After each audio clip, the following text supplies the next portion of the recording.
This is the reading from Acts for June 24th.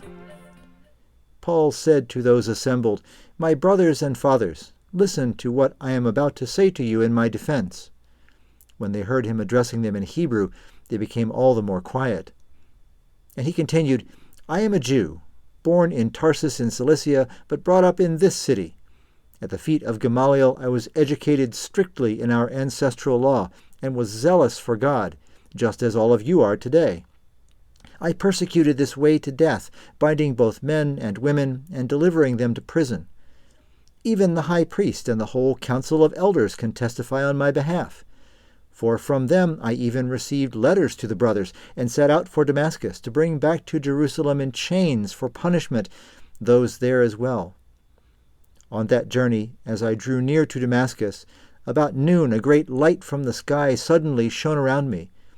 I fell to the ground and heard a voice saying to me, 'Saul, Saul, why are you persecuting me?' I replied, 'Who are you, sir?' And he said to me, 'I am Jesus the Nazarene, whom you are persecuting.' My companions saw the light, but did not hear the voice of the one who spoke to me. I asked, 'What shall I do, sir?' The Lord answered me, 'Get up and go into Damascus, and there you will be told about everything appointed for you to do.' Since I could see nothing because of the brightness of that light, I was led by hand by my companions and entered Damascus.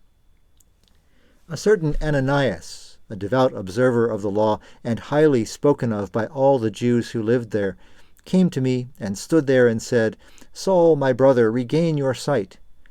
And at that very moment I regained my sight and saw him. Then he said, 'The God of our ancestors designated you to know his will, to see the righteous one, and to hear the sound of his voice. For you will be his witness before all to what you have seen and heard. Now why delay? Get up and have yourself baptized, and your sins washed away, calling upon his name.' After I had returned to Jerusalem, and while I was praying in the temple, I fell into a trance, and saw the Lord saying to me, 'Hurry, leave Jerusalem at once, because they will not accept your testimony about me.' But I replied, 'Lord, they themselves know that from synagogue to synagogue I used to imprison and beat those who believed in you. And when the blood of your witness Stephen was being shed, I myself stood by giving my approval, and keeping guard over the cloaks of his murderers.' Then he said to me, 'Go, I shall send you far away to the Gentiles.' They listened to him until he said this, but then they raised their voices and shouted, 'Take such a one as this away from the earth. It is not right that he should live.'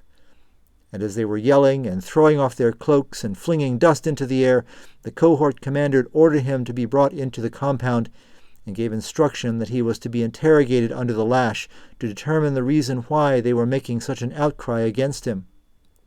But when they had stretched him out for the whips, Paul said to the centurion on duty, 'Is it lawful for you to scourge a man who is a Roman citizen and has not been tried?' When the centurion heard this, he went to the cohort commander and reported it, saying, 'What are you going to do? This man is a Roman citizen.' Then the commander came and said to him, 'Tell me, are you a Roman citizen?' 'Yes,' he answered. The commander replied, 'I acquired the citizenship for a large sum of money.'